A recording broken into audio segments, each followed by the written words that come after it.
a huge impactful moment for the entire group was when we were reading about the Guatemalan Civil War, and we were reading Bridge of Courage by Jennifer Harbury, and so there's a lot of testimonies in there of guerrillas that she interviewed personally.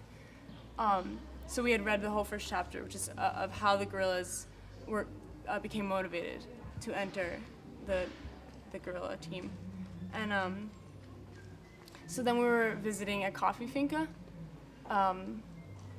We just thought it was going to be about the kind of the economy of coffee and the ecology of the plantation.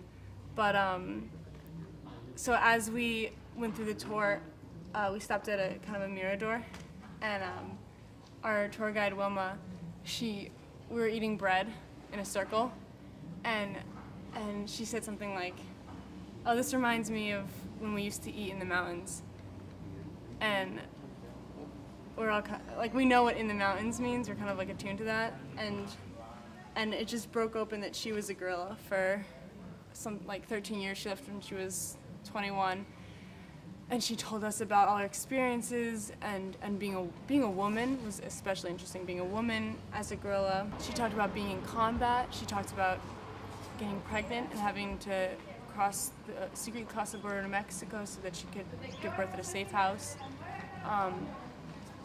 And then she talked about how she met Jennifer Harbury, and how Jennifer Harbury interviewed her, and how her testimony was in Bridge of Courage, and it was just like, history coming alive, and you just can't have that experience at home, and